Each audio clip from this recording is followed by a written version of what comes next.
My best friend's sister turned me into a girl for her experiment. I never thought my life would spiral into something so surreal. If someone had told me a month ago that I'd be sitting here, staring at my reflection, barely recognizing the person in the mirror, I would have laughed it off. And yet, here I was, teetering on the edge of an identity I never meant to explore. My name is Ethan Parker, a 22-year-old computer science major with a quiet, predictable life. I've always been the kind of guy who blends into the background, never the loudest voice in the room, never the one to take risks. My world revolved around programming, gaming, and spending time with my girlfriend, Emma. We'd been together for almost 2 years, and things were good, stable. But stable wasn't always satisfying. There was a part of me I never spoke about, a part one barely acknowledged myself.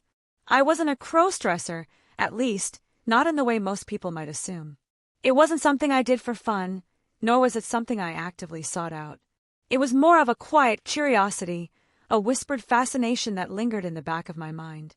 Every once in a while, when no one was home, I'd find myself drawn to Emma's wardrobe, running my fingers along the soft fabrics, wondering how it would feel to slip into something so delicate. But I never acted on it. Not really. That all changed the day Madison got involved. The apartment I shared with Emma was small but cozy, nestled in a quiet part of the city. It was our little haven, warm, cluttered in a way that made it feel lived in, filled with inside jokes and remnants of our shared life. Movie nights, takeout containers left on the counter, the scent of her vanilla-scented candles lingering in the air. Emma was my anchor. She was bright and confident in ways I wasn't. She pulled me out of my shell, made me feel seen, even when I preferred to be invisible. But despite how close we were, there were things I kept from her. Like the fact that sometimes I imagined what it would be like to be someone else. I'd tell myself it was just idle curiosity, a passing thought, but then I'd catch myself staring too long at a dress in a store window or wondering how it would feel to walk in heels. It was ridiculous. It was meaningless. And yet, the curiosity never faded. Emma loved me. That much I knew. But Emma also had expectations. She liked that I was steady, that I wasn't like the other guys she had dated before. She liked that I was reliable, that I wasn't the type to make impulsive decisions or keep secrets. And that was the problem. Because deep down, I knew this was a secret I could never share with her. I'd seen how she reacted to things she didn't understand, how she made offhand comments about guys who were too feminine, how she joked about how she'd never date a guy who spent more time on his appearance than she did. She didn't mean anything by it, but the words lingered. Would she still look at me the same way if she knew what went through my head? Would she still love me if she knew that sometimes? I wondered what it would be like to be different. That fear kept me silent. And then came Madison. Madison was Emma's older sister, brilliant, confident, and in many ways the complete opposite of me. She was a graduate student in psychology, always conducting some kind of experiment, always pushing boundaries. She had this way of looking at people like she could see right through them. It made me uneasy. I never expected her to be the one to uncover my secret. I never expected her to give me the one thing I had never dared to chase, a chance to become someone else. I should have known that Madison would figure it out. She was always too perceptive, too good at reading people. I wasn't even sure how it happened, whether it was the way I avoided eye contact whenever Emma made one of her offhand comments, or the way I hesitated a little too long when she joked about me being too soft for certain things. But Madison saw it. She saw me, and she called me out on it. It happened one evening when Emma had gone out with some friends, leaving me alone in our apartment. I had been on edge all night, the silence pressing in around me, making me restless. I don't know why, but something about being alone made the curiosity stronger. Maybe it was because I knew I wouldn't be caught. Maybe it was because, deep down, I wanted to be caught. I had just opened Emma's closet, fingers hovering over one of her dresses, when my phone buzzed on the nightstand. I flinched, my pulse spiking. The name on the screen sent a chill down my spine. Madison. I hesitated before answering. "Hey," I said, keeping my voice steady. "I need you to come over," Madison said, her voice sharp and businesslike. "What? Why?" A pause. Then, "Just come over." And just like that, I knew. She knew. The experiment begins. Madison's apartment was clinical, almost eerily clean. Everything had its place, arranged in a way that felt calculated, like she had dissected her own living space and arranged it for maximum efficiency. It didn't feel lived in. It felt like a lab. I sat stiffly on her couch, my hands clenched together. "So," she said, leaning against the counter, arms crossed. "How long?" I swallowed hard. "How long what?" She gave me a look, the kind that made me feel exposed. "You know what I'm asking, Ethan." I opened my mouth to deny it, but the words died before they could escape. I don't know what you're talking about." I tried, but even I didn't sound convincing. Madison smiled, like she had just won something. "I've been studying gender identity and social conditioning," she said, pacing slightly. "I've interviewed dozens of people who struggled with feelings like yours." My stomach twisted. "Feelings like mine?" She tilted her head. "You don't even know what to call it, do you?" I didn't answer.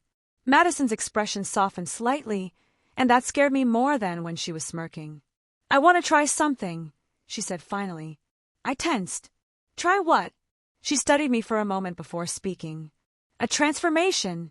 The room felt smaller all of a sudden, like the walls were closing in on me. "I know. No, that's—" "Why not?" she interrupted. I floundered for an answer. "Because it's not." "Not what?" I clenched my fists. "It's just—" Madison leaned forward. "You're scared." I swallowed, and then she said the words that would change everything. "Let me show you who you really are." The transformation, a new face in the mirror. I don't know why I agreed. Maybe it was because Madison didn't give me room to say no. Maybe it was because some part of me wanted this. Either way, an hour later, I found myself standing in her bedroom, staring at a pile of carefully chosen clothes laid out on the bed. A dress, stockings, lingerie, makeup. I felt nauseous. I can't," I stammered. Madison, who had been rifling through a makeup bag, didn't even look up. "Why not?" "Because I just can't." She turned to face me, arms crossed. "Ethan, no one is here but me. No one is going to know. This is just an experiment. If you hate it, you never have to do it again." I swallowed hard. She stepped closer. "But if you don't do it, you'll never know, will you?" I felt trapped. But the worst part, I wasn't sure if I wanted to escape. I reached for the dress with trembling hands. The fabric was softer than I expected, delicate between my fingers. I ran my thumb over it, heart pounding. This was real. I was really going to do this. I turned away as I stripped out of my clothes, my face burning. The stockings felt strange as I pulled them up my legs, the sensation unfamiliar and intimate. The dress slid over my skin like water, cool and weightless. And then came the makeup. Madison sat me down in front of the mirror, her fingers expertly moving across my face, foundation, contour, lipstick. I barely recognized the person in the reflection. The last thing was the wig. As soon as she placed it on my head, adjusting it until the strands fell perfectly over my shoulders, my breath caught. I looked real. The thrill and the terror. For a moment, I forgot to be afraid. I touched my face, my lips parting slightly. The girl in the mirror wasn't a joke. She wasn't a guy in a dress. She was someone else. And I liked her. I liked her too much. Madison watched me carefully. "How do you feel?" I opened my mouth to answer, but before I could, my phone buzzed. I flinched. Madison grabbed it off the counter, glanced at the screen, then smirked.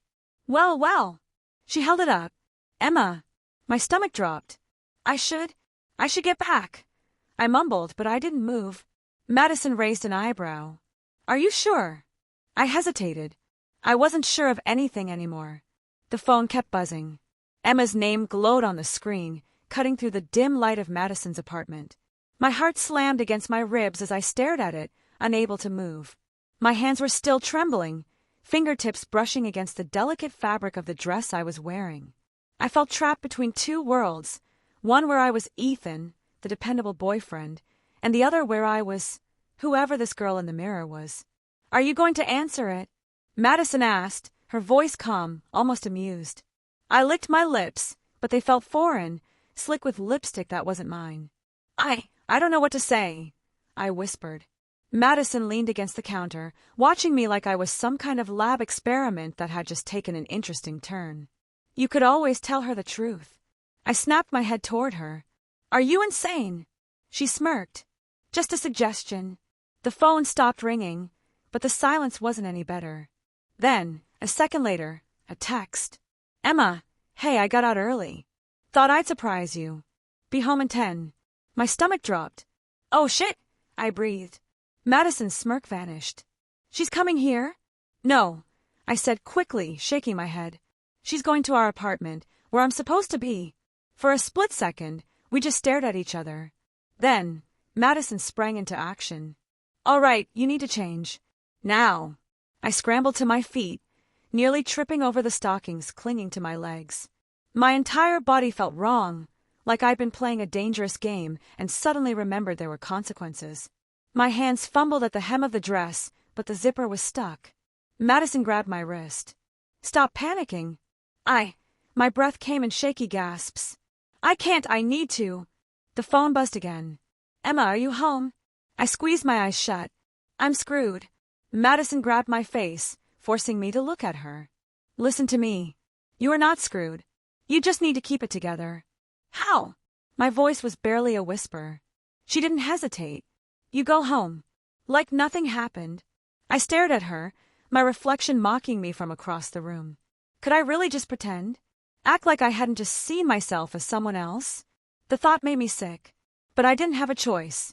Madison worked fast, stripping away the layers of my transformation with a terrifying efficiency. The dress was yanked over my head, replaced by my jeans and hoodie. The stockings were gone, leaving my legs feeling naked without them. The makeup was trickier. I scrubbed at my face in the bathroom mirror, but the traces lingered, a hint of mascara, a ghost of foundation clinging to my skin. My lips still looked too soft, too shaped by the lipstick that had been there moments ago. I wasn't Ethan anymore. Not completely. Madison shoved my backpack into my hands. Go. Now. I bolted. The walk home was hell. Every second felt like a lifetime, my mind racing through every possible scenario. What if Emma was already inside? What if she had seen something? By the time I reached the apartment door, my hands were shaking. I took a deep breath. Then I pushed it open. Emma was standing in the kitchen, setting down a bag of takeout. She looked up and smiled. Hey, babe. I forced a laugh, even though my skin still burned with the memory of makeup brushes tracing my cheeks. Hey. She frowned, tilting her head. You okay? Yeah. Just... My voice cracked. Long day. I waited for her to say something, to notice something, but she didn't. She just nodded, turning back to the food. I was safe, or so I thought. I had almost convinced myself that I was in the clear, that the world hadn't just shifted beneath my feet. But then, Ethan! I turned. Emma was holding something between her fingers. A makeup wipe. A used makeup wipe. My heart stopped. She held it up, her brow furrowed. What is this? I felt like I had just been punched in the gut. Think. My voice cracked. Madison. She made me test something for her. For one of her experiments. Emma's eyes narrowed. She made you wear makeup. I forced out a laugh. Yeah, weird, right? She didn't laugh. For a moment, she just stared at me. And I could see it, the doubt creeping in. The game was falling apart. And then, just when I thought it couldn't get worse, she took a step closer. Her fingers brushed my jaw. And her thumb, her goddamn thumb, wiped at the corner of my mouth. When she pulled it back, there was a smudge of lipstick. My blood turned to ice. Emma's eyes flickered between her thumb and my face, her lips parting slightly. Then she whispered, Ethan, what the hell is going on? I froze. Every instinct screamed at me to lie, to say anything. But the words wouldn't come, because the truth was there, hanging between us, heavy and undeniable. Emma's face shifted, something breaking behind her eyes. Is there something you want to tell me? She asked, her voice softer now. Too soft. I opened my mouth. But before I could speak, the front door swung open. I barely had time to react before Madison stepped inside, holding a bag of groceries. She glanced between us, instantly sensing the tension. Emma turned to her. Did you make Ethan wear makeup? Madison didn't even blink. Yeah. Emma let out a breath of disbelief. Why? Madison met my eyes. I saw the choice in her expression. The moment she decided whether to protect me or let me fall apart. Then she shrugged. Because he liked it. The word slammed into me like a wrecking ball. Emma's face went blank. I stopped breathing. And just like that, everything changed. The room was silent. Too silent. Emma's eyes flickered between me and Madison, her expression unreadable. The weight of Madison's words, because he liked it, still hung in the air, pressing down on my chest like a heavy stone. I wanted to speak, to explain, to lie, to do something. But my throat had closed up, my body frozen as I watched Emma's fingers tighten around the makeup wipe she was still holding. Then she let out a quiet, almost disbelieving laugh. Is that true? I swallowed hard. My mouth was dry. My heart pounded, so loudly I thought she could hear it. Ethan. Her voice was softer now, but not in a comforting way. It was the kind of soft you heard right before something broke. I glanced at Madison, but she just stood there, arms crossed, watching, waiting to see what I would say. I had two choices. I could lie, say it was all just a joke, that Madison had exaggerated, that I had been forced into this experiment against my will.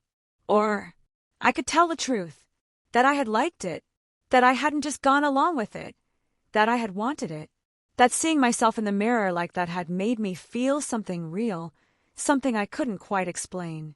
My pulse roared in my ears. Ethan. Emma's voice pulled me back. She took a slow step forward, her eyes locked onto mine. Say something. I opened my mouth. Nothing came out. Emma inhaled sharply and shook her head. I can't believe this. She turned away, running a hand through her hair. I watched the way her fingers curled into a tight fist, her nails digging into her palm. Then she faced me again. How long? I blinked. What? Emma's jaw clenched. How long have you been doing this? My voice cracked. I haven't. Her laugh was sharp, almost bitter. Don't lie to me, Ethan. I'm not stupid. I looked at Madison again, but she didn't intervene. This was my moment. I took a breath. I don't know, I admitted finally. I don't know what this means, or why I swallowed. I wanted to see. Emma's arms crossed tightly over her chest. See what? I hesitated. Everything was unraveling too fast. But before I could answer, before I could find the words, Emma's phone buzzed. She flinched, then glanced at it. Her lips parted slightly as she read something on the screen. Then she looked back at me, and I knew something was wrong. Emma, I asked cautiously. She lifted her gaze slowly, and what I saw in her eyes made my stomach turn to ice. She wasn't just hurt. She wasn't just angry. She was afraid. I need to go, she said abruptly, turning toward the door. Panic slammed into me. What? Where are you going? Emma hesitated, her back still to me. Her fingers tightened around her phone, and I realized with a jolt that her hands were shaking. It's nothing, she muttered. I need to think. My chest tightened. Emma, please. She didn't look at me. She just walked out the door. And then she was gone. The moment the door closed, the silence was suffocating. I let out a shaky breath, pressing my hands to my face. My heart was still racing, my skin still tingling from the remnants of foundation and lipstick that hadn't completely washed away. I had been so close to lying my way out of this. And I had failed. I turned to Madison. Why did you say that? She just shrugged, leaning back against the counter. Because it's true. I stared at her. That wasn't your choice to make. Madison didn't flinch. Neither is pretending to be someone you're not. My fists clenched. I don't even know who I am. Madison gave me a long look. Then she sighed, pushing off the counter. You'll figure it out. I let out a humorless laugh. Yeah, and what if I don't? She didn't answer. I let out another breath and sank onto the couch, pressing my palms against my forehead.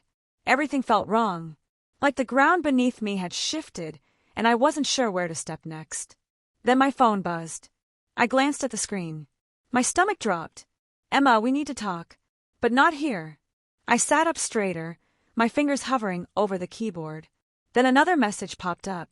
Emma, I know something, Ethan. And I need you to be honest with me. Because if you're not... A pause. Then the last message. Emma, I won't be able to protect you. A chill shot down my spine. I reread the words, my pulse hammering in my ears. Protect me? From what? A strange, gnawing fear settled in my stomach. This wasn't just about makeup or a dress anymore. Something else was happening, and I had no idea what.